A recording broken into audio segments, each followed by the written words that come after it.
صلی اللہ تعالی علیہ وسلم. کسی نقطے کی ضرورت نہیں ہے، ہم حاجت نہیں محسوس کرتے. جب کوئی پارٹی منشور دیتی ہے، دستور دیتی ہے، تو میں تو حیران ہوتا ہوں کہ کیا کر رہے ہیں یہ لوگ. ہمیں ضرورت نہیں کسی منشور دستور کی. سارے منشور، سارے دستور، سارے قانون، ساری باتیں آمنہ کے لال ہمیں عطا فرما گئے ہیں. ضرورت نہیں ہے.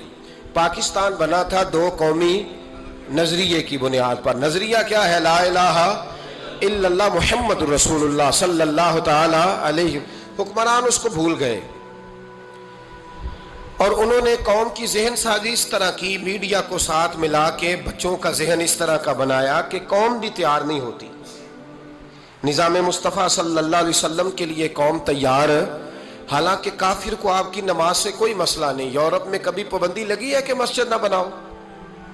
کبھی وہاں کسی نے کہا ہے قرآن پاک نہ لے کے آؤ؟ کبھی کسی نے کہا ہے؟ وہاں پابندی نماز پہ نہیں ہے. ان کو ڈر تو نظام مصطفیٰ سے آتا ہے کہ دین نافذ نہیں ہونا چاہیے. تو میرے بھائی، پاکستان ایک نظریاتی وطن ہے. جتنا دوڑ سکتے ہیں میں اور آپ دوڑ لیں، جتنا دوڑ سکتے ہیں. جہاں تک یہ قوم بھاگ سکتی ہے بھاگ لے.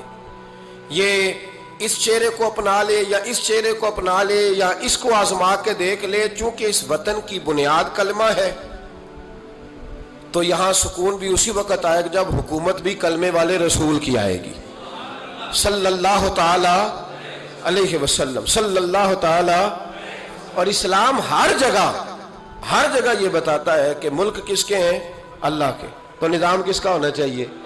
اللہ کا، اللہ کے دین کا. دنیا کی سب سے بڑی ہجرت ہوئی تھی جب پاکستان بنا تھا. دنیا کی سب سے بڑی ہجرت. 10,000 عورتوں کی عزتیں لوٹی گئیں جب یہ وطن بنا. لاکھوں لوگوں نے جانوں کی قربانیاں دیں. ابھی 15-20 سال پہلے ہندوستان کا پنجاب کا جو علاقہ ہے اس کو کھولا گیا تو ایک کنویں سے ابھی بھی ہڈیاں ملی ہیں جو سکھوں نے کاٹ کر مسلمان کنویں پورا بھر دیا تھا. اس تکلیف کے ساتھ وطن بنا. کس لیے؟ جمہوریت کے لیے، حکمرانوں کے للے تللے کے لیے، ان کی بڑی کاروں جیپوں اور مرسڈیز کے لیے. اس لیے کہ یہاں روز نیا بل آئے گا، آج گورنر راج ہے تو آج فلاں ہے تو آج فلاں ہے. یہ ساری حکومتیں اگر وہی قانون جو انگریز کا بنا ہوا ہے اور وہی ساری دفعات جو آپ کے ہاں نافذ ہے وہی ہندوستان میں نافذ ہے تو بتایا جائے پھر وطن کیوں بنایا گیا تھا؟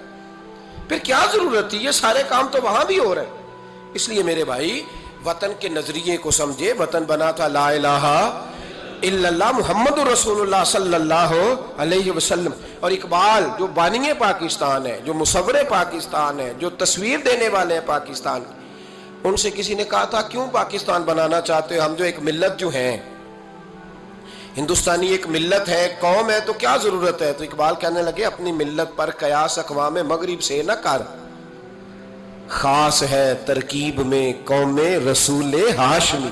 نبی پاک کی قوم اپنی ترکیب کے لحاظ سے ہر قوم نے خاص ہے. دین کا نفاذ چاہیے، دین نافذ ہونا چاہیے. نبی پاک ایک اسٹیٹ کے سربراہ بنے تھے. مدینہ منورہ میں حضور نے نظام بنایا. آج میں ایک نئی بات آپ سے کرنا چاہ رہا ہوں. رونا روتے زمانے بیت گئے، اب آگے کی طرف دیکھنا ہے. جو قومیں ماضی کی لکیر پیٹتی رہتی ہیں وہ مایوس ہو جاتی ہیں، ان کے جذبے ٹوٹ جاتے ہیں. اب ماضی کو پیٹنے کی بجائے مستقبل کی روشنی کو دیکھنا چاہیے. ہمیں نبی پاک صلی اللہ علیہ وسلم نے کسی وطن کی تعمیر کے لیے جو جذبات دیے ہیں ان جذبات پر ہمیں غور کرنا چاہیے. حکمران تو جو کر رہے ہیں وہ تو کر ہی رہے ہیں، اور جو وہ کریں گے وہ بھی سب کو نظر آ رہا ہے، اور ہمیں سمجھ لگ رہی ہے کہ آئندہ بھی کیا ہونے جا رہا ہے. ہم نے کیا کرنا ہے؟ ایک جملہ میں کہنے لگا ہوں، اگر کسی کو تکلیف ہو تو مجھے خوشی ہوگی. ایک جملہ میں کہنے لگا ہوں، اگر کسی کو پریشانی ہوگی تو مجھے بڑا ہی اچھا لگے گا. کسی بڑے آدمی کو پریشانی ہوگی تو مجھے خوشی ہوگی. وہ جملہ کیا ہے وہ سن لیں. یہ ملک حکمرانوں کا نہیں ہے، یہ ملک عوام کا ہے. اس لیے کہ حکمرانوں کے بچے تو یورپ میں رہتے ہیں، ان کی تو ٹکٹیں بک ہوتی ہیں. جب تک یہ اسمبلی میں ہوتے ہیں یہاں ہوتے ہیں، اور جب حکومتیں ختم ہوتی ہیں تو یہ یہاں موجود. ان سب کے تو باہر کاروبار ہیں، رہائشیں ہیں، اولادیں ہیں، تو یہ وطن کس کا ہے؟ پاکستان وطن کس کا ہے؟ یہ ہمارا وطن ہے، یہ حکمرانوں کا نہیں ہے۔ دیکھیں نا، گھر اس کا ہے جس نے گھر کے اندر رہنا ہے، جس نے گھر میں رہنا نہیں اس کا وطن ہم نے رہنا ہے، ہماری نسلوں نے رہنا ہے، ہمارے ماں باپ رہے، ہم رہ رہے ہیں، ہماری آنے والی نسلیں رہیں گی، تو وطن پھر کس کا ہوا؟ ہمارا۔ حکمرانوں کا وطن گھر جو ہمارا ہے، تو ہم کسی کے ذمہ کیوں لگاتے ہیں؟ ہم اپنے وطن کا خود خیال کیوں نہیں کرتے؟ ہم کیوں نہیں یہ محسوس کرتے کہ وطن سب سے پہلا کام 14 اگست ہے پاکستان کے عزم نو کے لیے، ایک روشنی کے لیے، نوجوانوں کے لیے چند باتیں کرنا چاہتا ہوں۔ پہلی بات اپنے ذہن میں بنائیں کہ وطن کی جو محبت ہوتی ہے نا، حب الوطن من الایمان، وطن کی محبت ایمان کا حصہ ہوتی ہے۔ اس بات کو یاد کر لے۔ میرے نبی پاک علیہ السلام مکہ مکرمہ سے تشریف لائے تھے، حضور مہاجر بن کے مدینے آئے تھے، لیکن بخاری مسلم کی ایک ایسی حدیث ہے جس کی میں نے کبھی شرح نہیں پڑھی، اور میں اس حدیث کی شرح میں کبھی نہیں گیا اور جانا چاہتا بھی نہیں۔ نرالا رنگ ہے اس حدیث پاک کا۔ میرے محبوب پاک علیہ السلام مہاجر بن کے مدینے آئے، لیکن حضور نے ایک موقع پہ فرمایا، سنو بھائی مہاجرین اور انصار، کان کھول کے سنو۔ اب مہاجرین میں شامل کون کون تھے؟ حضرت ابو بکر صدیق، حضرت عمر فاروق، حضرت عثمان غنی، حضرت مولا علی، حضرت مصعب ابن عمیر، حضرت بلال حبشی، یہ سب لوگ مہاجر تھے، لیکن حضور نے وطن کی محبت بیان فرمائی۔ میرے محبوب نے فرمایا، یاد رکھنا، اگر کبھی لوگوں میں اختلاف رائے ہوا اور لوگوں کی دو لائنیں بن گئیں، ایک قطار ادھر جا رہی ہے لوگوں کی اور ایک قطار ادھر جا رہی ہے، تو فرمایا اگر تم مجھے دیکھو گے نا میں کس قطار میں ہوں، تو میں تمہیں اس قطار میں ملوں گا جس قطار میں میرے مدینے والے جا رہے ہوں گے۔ میں کہہ رہا ہوں بلا تبصرہ، بغیر تشریح کے اس روایت کو دیکھیے گا، حضور نے اپنے وطن سے پیار کیا اور اپنے وطن کے لوگوں سے محبت فرمائی۔ حضرت ابو ہریرہ فرماتے ہیں جب ہم سفر سے واپس آتے تھے نا، سفر سے واپس لوٹتے تھے اور مدینہ منورہ کی عمارتیں نظر آتی تھی، مکانات نظر آتے تھے، تو ہم حضور کا جذبہ دیکھتے، میرے محبوب پاک گھوڑے کو تیز کر دیتے، سواری کو دوڑاتے، یا رسول اللہ کیا ہوا؟ فرمایا جلدی کرو، میرا شہر آ گیا ہے، میرا علاقہ آ گیا ہے۔ حضور نے اپنے وطن سے پیار کیا، اگرچہ اس وطن کی انفرادیت اپنی جگہ پہ ہے، اس کی عظمت اپنی جگہ۔ ایک پہلو ان حدیثوں سے یہ بھی ملتا ہے کہ جس جگہ ہم رہتے ہیں ہمیں اس وطن سے پیار ہونا چاہیے، ہمیں پاکستانی ہونے پر فخر ہونا چاہیے۔ مدینے کے بعد، مکے کے بعد اگر ہمیں کسی وطن سے پیار کرنا چاہیے تو پاکستان سے کرنا چاہیے، اس کی گلیوں سے، اس کے کھیتوں سے، اس کے کھلیانوں سے، اس کے گاؤں سے، اس کے شہروں سے ہمیں پیار کرنا چاہیے، ہمیں محبت کرنی چاہیے۔ ہمارا معاملہ کیا ہے؟ ہم صرف اپنے گھر سے پیار کرتے ہیں، اس لیے 1.25 کروڑ روپیہ بنگلے پہ لگ جاتا ہے، 10,000 روپیہ لوگ اپنی گلی پہ نہیں لگاتے۔ وہ گلی کس کی ہے؟ اس پہ کیوں نہیں پیسے خرچ ہوئے؟ کہتا ہے وہ ٹیکس دیتا ہوں تو ٹیکس والے خرچ کریں گے۔ او خدا کے بندے، وطن تیرا ہے تو گلی بھی تیری ہے، اس کی تعمیر کی ذمہ داری بھی تیری ہے، تو چھوڑ۔ اگر وہ اتنے ہی اچھے ہوتے تو اب تک سنور نہ گیا ہوتا۔ تو اپنی گلی کا خیال کر، تو اپنے علاقے کا خیال کر، تو اپنی بستی کا خیال کر، تو توجہ دے، تو اس کی تعمیر میں کردار ادا کر۔ الیکشن آیا تو لوگوں نے کوڑے کی تصویریں کھینچ کھانچ کے سوشل میڈیا پہ ڈالی، فلاں ایم صاحب نے بھی اپنے علاقے سے کوڑا نہیں اٹھوایا، فلاں نے بھی کوڑا نہیں اٹھوایا، فلاں نے بھی کوڑا نہیں اٹھوایا۔ کوڑا جب بارش ہوتی ہے تو تعفن پھیلتا ہے۔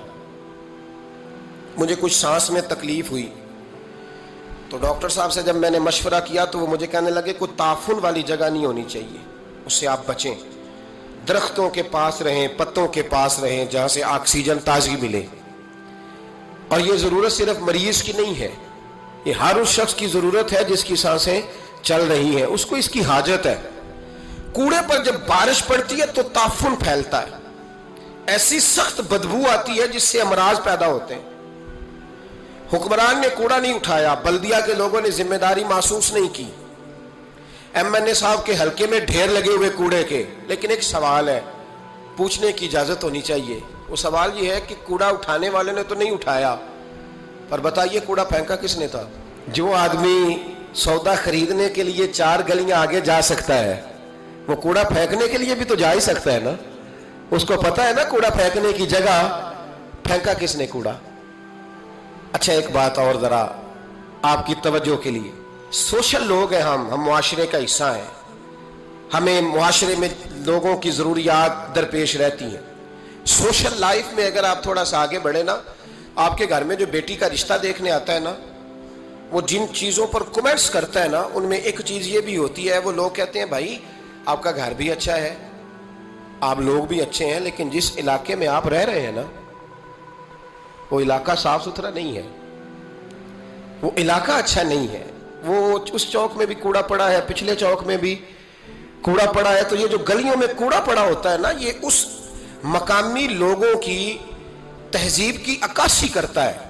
आप इस पहलू पर, ये मैं अपील कर रहा हूं, मैं गुजारिश कर रहा हूं, मेरे बुजुर्ग मेरे दोस्त नाराज ना हो, मेरी बात पर तवज्जो दें। अब सुने मेरे नबी पाक सल्लल्लाहु अलैहि वसल्लम ने हमें तरबियत क्या दी।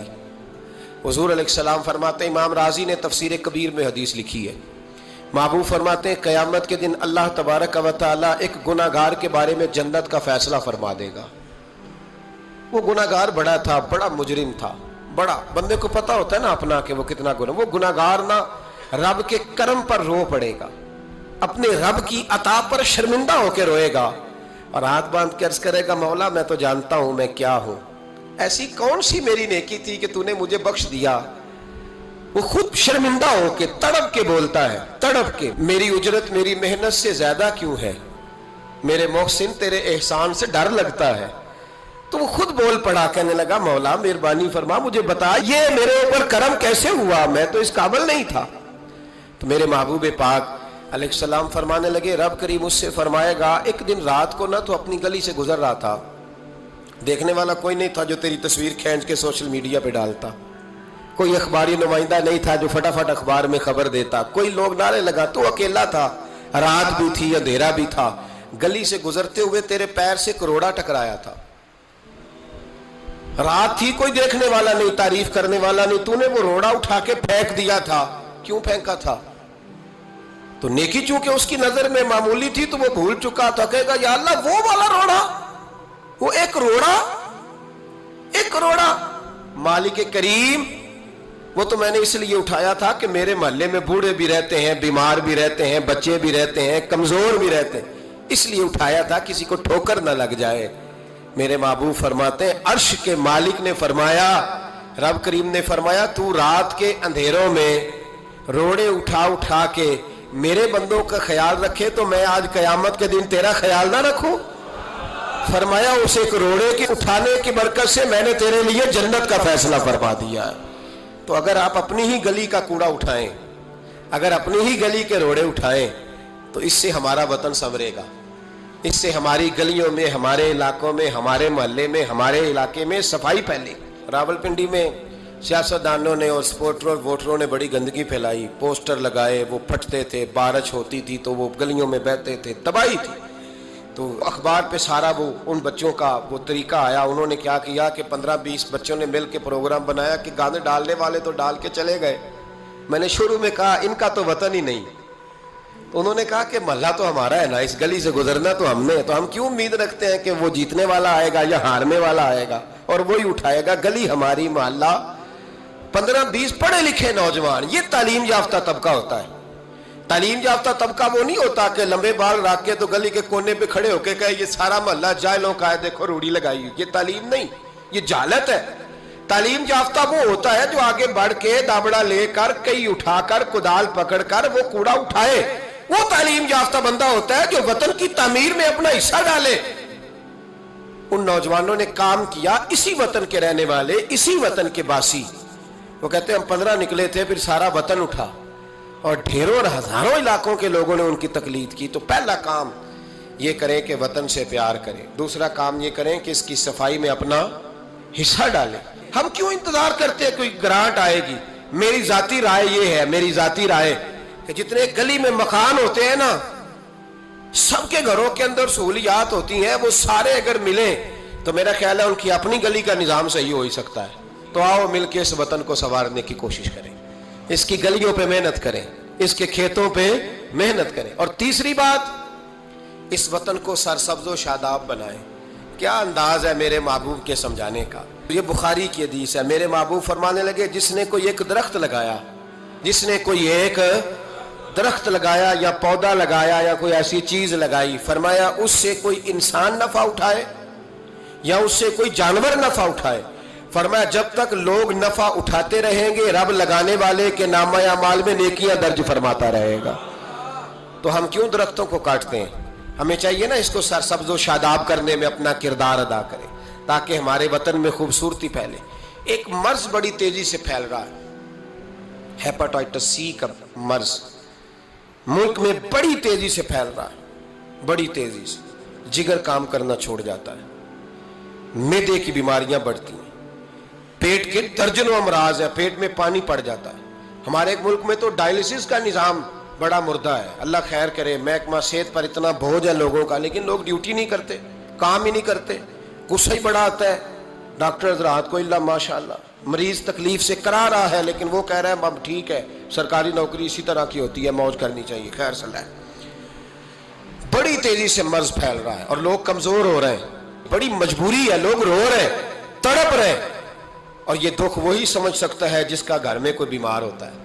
آؤ نا اس وطن کے لیے کچھ کریں، کوئی ہمت کرے، کوئی جدوجہد کرے، کوئی کوشش کرے. آؤ کچھ کریں اس کے لیے. کیا کریں؟ اس ہیپاٹائٹس سی کی بیماری سے لڑنے کا سب سے پہلا حل ڈاکٹر یہ بتاتے ہیں کہ پانی اگر لوگ صاف پینے لگ جائیں، اگر پانی صاف ملنے لگ جائے تو ان بیماریوں میں 90% کنٹرول ہو سکتا ہے. یار صرف صاف پانی، لیبارٹری کے ٹیسٹ کے مطابق جو بڑا مہنگا بور بھی ہے وہ بھی لاکھ روپے سے نیچے ہے. ایک گلی میں اگر ایک بور ہو جائے ایسا جس کا پانی زبردست ہو تو کتنے لوگ ہیں جو بچیں گے؟ کتنے لوگ ہیں جو اس آزمائش سے بچیں گے؟ میں نے مسجد میں وہ بور کرایا ہے، ٹوٹی باہر نکالی. میں ایک دن رات کو 1:30 بجے آیا تو باہر ٹوٹی سے 2-3 لوگ پانی بھر رہے تھے، 2-3 لوگ. تو 1:30-2 بجے رات کے تو میں نیچے اترا تو میں نے کہا خیریت ہے. اچانک میری طبیعت میں یہ خیال آیا کہ کوئی مجبوری ہو گئی ہوگی اس وقت، کوئی مریض نہ ہو. کہنے لگے پانی پینا تھا، گھر میں پانی ختم ہو گیا تھا تو میں بھی دیر سے آیا ہوں، کہیں گیا ہوا تھا، ابھی پہنچا ہوں. تو گھر والوں نے بتایا تو میں نے کہا ٹھہر جاؤ، گھر والا پانی نہیں پینا، میں آپ کو وہ پانی لا کے دیتا ہوں جو لیبارٹری سے ٹیسٹ شدہ ہے. اور 3-4 دفعہ میں نے اس کو بھیج کے ٹیسٹ کرایا. اب سنو اس کی بیس کیا ہے. اس کی بیس کیا ہے؟ ہم تو سمجھتے ہیں نا کل شریف پہ صرف چنے ہی رکھنے چاہیے، ہم سمجھتے ہیں کل شریف پہ پھل آنا چاہیے اور بریانی پکنی چاہیے. ترمذی کی حدیث ہے، حضرت سعد رضی اللہ تعالیٰ عنہ کی اماں انتقال کر گئی. آنکھیں عرض کرنے گے یا رسول اللہ اماں فوت ہو گئی ہے، کچھ کرنا چاہتا ہوں. تو میرے محبوب نے فرمایا مدینے میں میٹھے پانی کے کنویں کوئی نہیں، قلت ہے، تو ایک کنواں کھدوا دے، لوگ پانی پیتے رہیں گے، رب کریم تیری اماں کو قبر میں راحت عطا کرتا رہے گا. حضرت سعد نے کنواں کھدوایا. قربان جاؤں محبوب کی عظمت پہ. میرے رسول پاک نے آج ہمیں صاف پانی پینا مہیا کرنے کے لیے کل 1450 سال پہلے نصیحت کر دی. فرمایا یہ کنواں سعد نے اپنی ماں کے لیے کھدوایا ہے، اس کا نام ہے سعد کی ماں کا کنواں. بیر ام سعد حضور نے اس کا نام رکھا.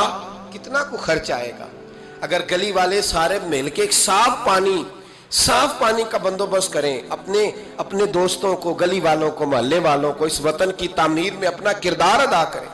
اب کیوں توقع رکھتے ہیں صاحب کے چیئرمین صاحب ہی آ کے کریں گے؟ وہ تو ملے نہیں کبھی. جن کی ڈیوٹی تھی گلی گلی گھومنے کی وہ تو کبھی آئے نہیں. یہ آپ کے چیئرمین، آپ کے ایم این اے، آپ کے ایم پی اے، یہ اتنی بلندی عظمت کردار نہیں رکھتے کہ یہ آئیں گے. ان کے پاس کہاں وقت ہے گلیوں میں گھومنے کا؟ اصل لوگ تو وہ تھے کہ 24 لاکھ مربع میل کے حکمران جناب عمر فاروق، لیکن چہرے پہ کپڑا ڈال کے ساری رات مدینے کی گلیوں میں گھومتے، ہر دروازے کا خیال رکھتے. پر کیا کریں، کس کو سمجھائیں؟ لوگ اپنی مرضی کرتے ہیں. آج میں عزم نو کی بات کر رہا ہوں، میں پاکستان کی تعمیر کی بات کر رہا ہوں. پہلی بات یہ کہ اس سے پیار کریں، دوسری بات یہ اس کی صفائی کریں، تیسری بات یہ یہاں درخت لگائیں، شجرکاری کریں، اس کو سرسبز کریں. چوتھی بات یہ کہ دیکھیں ہم کتنا کردار ادا کر سکتے ہیں. کسی کو کم از کم صاف پانی مہیا کر دیں. دیکھیں نا میرے نبی پاک علیہ الصلوۃ والسلام نے اعلان فرمایا، ایک یہودی کا قبضہ تھا میٹھے پانی کے کنویں پر، تو رسول پاک अलैहिस्सलाम ने फरमाया यहूदी का कब्जा है, मुसलमानों को पीने के लिए पानी नहीं देता। क्या खूबसूरत ऐलान है। पानी, नमाज की बात नहीं हो रही, रोजे की बात नहीं हो रही, हज की बात नहीं हो रही, पानी की बात हो रही, पीने के पानी की। कितना बड़ा ऐलान है। लोगों ने दीन को महदूद कर दिया है कि बा मस्जिद के अंदर आके नमाज पढ़ना ही खाली मजहब है, रोजा रखना ही खाली मजहब है। मेरे महबूब पाक अलैहिस्सलाम ने क्या इरशाद फरमाया? हुजूर ने फरमाया यहूदी का कब्जा है, लोगों को पीने के लिए साफ पानी नहीं देता, मीठा पानी नहीं देता। मिंबर पर मस्जिद नबी पर ऐलान कर रहा हूं। हुजूर फरमाने लगे जो उससे कुआं खरीद कर वक्फ करेगा ये मेरे हाथ में जन्नत की टिकट है। हुजूर फरमाने लगे मुस्तफा का वादा है पानी के लिए, यानी पीने का पानी, यानी लोगों के हलक से पानी उतरे। जागो जागो, वतन के लिए करो, मेहनत करो, आगे बढ़ो। मेरे रसूल पाक अलैहिस्सलाम ने फरमाया जो मेरे मदीने वालों के लिए पानी का कुआं वक्फ करेगा मैं जन्नत देता हूं। हजरत सैयदना उस्मान गनी पहुंच गए, उसके पास पहुंचे। 6000 या 7000 दिनार का कुआं था। उसने कहा मैं एक दिन के लिए दूंगा, सिर्फ एक दिन मेरी बारी, एक दिन 6-7 हजार दिनार मांगे। हालांकि कुआं 6-7 हजार दिनार का कुल था। मस्जिद के लिए जमीन की बात नहीं हो रही, मदरसे के लिए जमीन की बात नहीं हो रही, कुएं के लिए पीने का पानी लोगों को मुहैया करना है, आम आवाम को। और उस वक्त सिर्फ बात भी मुसलमानों की नहीं, यहूदी भी पिएंगे, दीगर लोग भी पानी पिएंगे। मेरे नबी पाक अलैहिस्सलाम के गुलाम ने कहा कुआं दे दे। कुल कुआं सारा 6-7 हजार दिनार का था। कहने लगा मैंने नहीं देना। जनाब उस्मान बैठ गए, फरमाया तू बात कर कितने का देगा? उसके मुंह से निकल गया 40,000 दिनार। 40,000 दिनार। मस्जिद की जमीन नहीं खरीदी जा रही, इदारे नहीं बन रहे, अगरचे ये असल है दीन की, खरीदनी चाहिए। पानी का कुआं, वतन की तामीर। जनाब उस्मान गनी रज़ी अल्लाह ताला अन्हु फरमाने लगे तूने अपनी औकात के मुताबिक पैसे मांगे, वरना मैं तो 60,000 दिनार लेके आया था। तेरी औकात इतनी थी, तो यहूदी है ना, तुम्हारी औकात इतनी है, उन्हें औकात के मुताबिक मांगे, मैं 60,000। उसने कहा उस्मान समझ नहीं आई, सारी जिंदगी तजारत करते रहे हो, 40,000 दिनार कुएं के लिए? आप फरमाने लगे तू बेईमान है, तुझे क्या समझ आएगी? अगर किसी को 40,000 के जन्नत की टिकट मिले और मिले भी नबी पाक के दस्ते मुबारक से, फरमाया ये है अर्ज़ जन्नत, ये तैबा की ज़मीं है, जन्नत भी यही, माल के जन्नत भी यही है। आओ पाकिस्तान की तामीर करें, आओ इसकी गलियों से कूड़ा उठाएं, इससे प्यार करें, इससे मोहब्बत करें, यहाँ दरख्त लगाएं, यहाँ साफ पानी पीने के लिए बंदोबस्त करें। और मेरे भाई, मेरा बच्चा अगर तालीम नहीं हासिल करता तो सारी इन्वेस्टमेंट अपने बच्चे पर करने की क्या जरूरत है? आगे बढ़ो ना। वो जो चाय वाले खोखे पे चाय तकसीम कर रहा है वो भी बड़ा लायक है, उसके अब्बे से मुलाकात करो, उसको कहो ला यार मैं तेरे बच्चे का खर्च उठाता हूँ, इसको स्कूल में दाखिल करा। एक इंजीनियर मिलेगा मुल्क को, वो जो गर्मियों के मौसम में ना ठंडे पानी का कूलर लेके बस के पीछे भागता है ना और आवाज देता है एक गिलास पानी का ले लो, एक गिलास। वो बड़ा ज़हीन बच्चा होता है, बड़ा ज़हीन होता है। उसकी माँ को भी बड़ा चाव होता है ये अफसर बन जाए, उसके पास पैसे नहीं होते, वो गरीब का बच्चा है। उसको बुलाओ ना, उसको कहो बेटे आ। कभी कभी किसी चौक में किसी ठेले वाली दुकान पे ब्रेक लगती है ना गाड़ी के, तो छोटे छोटे बच्चे दौड़ के आते हैं, कहते हैं हमारी दुकान से सौदा खरीदो। इनमें बड़ा टैलेंट होता है, बड़े ज़हीन होते हैं। लेकिन ना ये अमीर के बच्चे होते हैं, ना पीर के होते हैं, ना वजीर के होते हैं, इन पर कोई इन्वेस्टमेंट नहीं करती। आओ आज इरादा करें कि हम, ज़रूरी तो नहीं कि मेरा बच्चा ही पढ़े, अगर मेरा नहीं पढ़ता तो मैं किसी के बच्चे को किताबें खरीद के दे दूं, मैं किसी के बच्चे पर थोड़ी मेहनत करूं। आओ मैं तुम्हें फिर ले चलूं मदीने की गली में, मेरे मुस्तफ़ा करीम सल्लल्लाहु ताला। हुजूर गुजर रहे, दिन था ईद का, ईद के दिन हुजूर गुजर रहे थे और नबी पाक ने गोद में इमाम हसन हुसैन को बिठाया है, घोड़े पे हुजूर जा रहे हैं। रस्ते में एक बच्चे को रोते हुए देख लिया, मेरे महबूब ने घोड़ा रोका। 10,000 से आबा ईदगाह में ईद की नमाज के लिए मुंतजिर थे। हुजूर नीचे उतरे, बेटे रोते क्यों हो? तो फिर रो पड़ा, कहने लगा यतीम हूं, अब्बा इंतकाल कर गए, हर बच्चे ने नए कपड़े पहने, महबूबा चचा और मामू ने भी मेरी तरफ देखना पसंद नहीं किया, रो रहा हूं। 10,000 नमाजी इंतजार कर रहे, 10,000। और मेरे रसूल पाक वतन के गरीब बच्चों का ख्याल कर रहे हैं। हुजूर घोड़े से उतरे, बच्चे को हाथ लगाया, घर ले गए, कहा फातिमा हसन का कोई नया जोड़ा पड़ा है, कोई नया जोड़ा पड़ा है? बीबी साहबा कहने लगी हुजूर नया तो पहले भी कोई नहीं था, ये थोड़ा ठीक था जो मैंने धुला के हसन को डाला है। आओ अगर मेरा बच्चा नहीं पढ़ता तो किसी के बच्चों पे तवज्जो करें। मेरे महबूब ने फरमाया फातिमा इस तरह कर, हसन को वही वाला दोबारा डाल दे जो पहले डाला हुआ था, और हसन के वजूद से ये कपड़े उतार, ये कपड़े उतार, और इस यतीम के गले में ये कुर्ता डाल। हुजूर क्या मिलेगा? फरमाया जब यतीम राजी होता है तो अल्लाह भी बड़ा ही राजी होता है। इस वतन में अभी भी बड़े बच्चे हैं जो स्कूलों से बाहर हैं, उनकी मजबूरी है, उनकी अम्मा ने दवाई खानी है, वो अभी भी खील मरूंडा लेके बेच रहे हैं, वो अभी भी गुब्बारे बेचने निकले हुए हैं। इस वतन में बड़ी गुर्बत है, बड़ा दुख है, बड़ी आजमाइश। इस पर बड़ी बातें मेरे आशिया ख्याल में हैं, लेकिन वक्त नहीं है, मुझे आगे बढ़ना है। फिर इस वतन के दिफा में अपना किरदार अदा करो। एक मौलवी साहब बेचारे सीट नहीं जीत सके तो उन्होंने कहा हम 14 अगस्त ही नहीं मनाएंगे। ये वो बेईमानों का ग्रुप है जिन्होंने कहा था कि शुक्र है हम पाकिस्तान बनने के गुनाह में शरीक नहीं हुए। किस तरह ये लोग पार्लियामेंट में जाते हैं, किस तरह हमारे नुमाइंदे बन गए।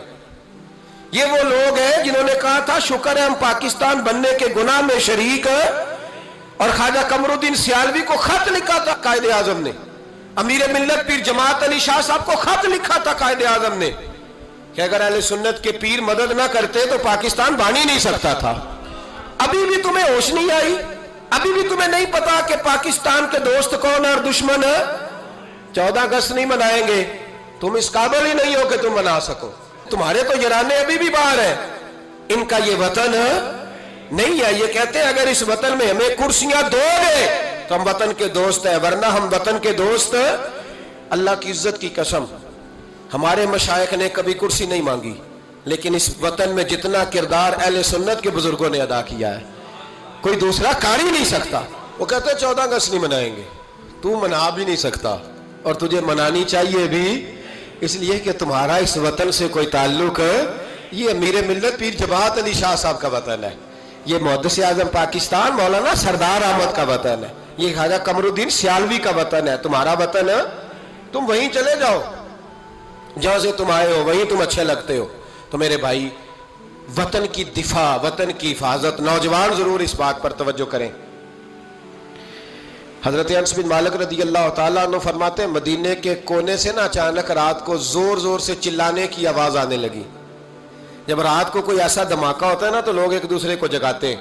कहते लोगों ने एक दूसरे को जगाया, अब नौजवान इकट्ठे हो गए, बुजुर्ग भी, के वहां से शोर की आवाज आती है, कुछ चीख रहा, नेज़े, तलवारें और बर्छियां, हर चीज लोग संभाल के असला तैयार करके प्रोग्राम बनाने लगे कि नौजवान आगे जाके देखते, बुजुर्ग पीछे रहते हैं, देखते हैं वहां क्या है, मदीने की हिफाजत करते हैं, कौन आ गया, क्या मसला है।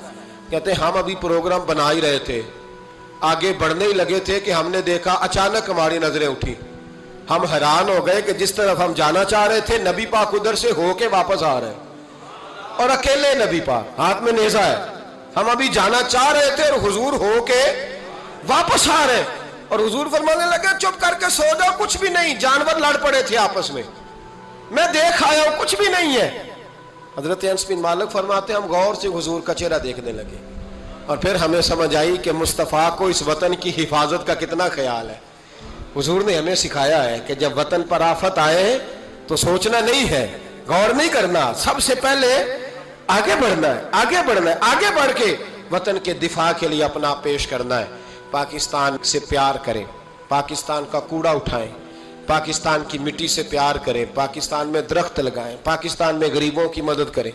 जो बच्चा मोहल्ले का गरीब स्कूल नहीं जाता, मोहल्लेदार मिल के हिफाजत करें उस बच्चे की, उस बच्चे को स्कूल में दाखिल कराएं, बच्चों के अच्छे मुस्तकबिल के लिए जद्दोजहद करें, साफ पीने का पानी मुहैया करें। हमारा वतन है, हमें इसको आगे लेके चलना है। 14 अगस्त पे ये पैगाम है, ये मैसेज है कि थोड़ा थोड़ा करके इस वतन की तामीर में अपना किरदार अदा करें, इसकी गलियों को सजाएं संवारें, कभी सड़क पर रैपर ना फेंकें, कभी शापर ना गिराएं, कभी किसी गंदगी से इस वतन को आलूदा ना करें। मेरे अरब को आई ठंडी हवा जहां से, मेरा वही वतन है, मेरा वही وطن ہے. اقبال کہا کرتے تھے کہ حضور کو یہاں سے ٹھنڈی ہوائیں آئی ہیں, اس وطن کے لیے اپنا کردار ادا کریں. دیکھیں آپ اور میں کیا کر سکتے ہیں, وہ سارا کچھ کریں. میری گزارش ہے کہ کم از کم 5 بچے پڑھانے کا عہد کرے ایک بندہ, ان کا آپ تعلیمی خرچ اٹھا سکیں, تب کتابیں لے کے دے سکیں, تب کوشش کریں کہ 5 بچے کم از کم. ہو سکتا ہے ایسا, اگر ہر پاکستانی 5 بچے پڑھانے کا ارادہ کر لینا تو لاکھوں بچے اسکولوں میں دوبارہ سے چلے جائیں گے. لاکھوں بچے. تھوڑا تھوڑا خیال کرے. اور اگر کوئی وہ کام کرے جو امام اعظم کرتے تھے, غریب کے بچے کو لے آتے تھے اور فرماتے تھے میں تیرے گھر کا خرچہ دوں گا, تو تعلیم حاصل کر. اسی کو وظائف کہا جاتا ہے. یہ کام کریں. میری دعا ہے یہ وطن قیامت کی صبح تک قائم رہے اور اس وطن سے روشنیاں پھوٹتی رہیں. یہ امت مسلمہ کی قیادت کرے.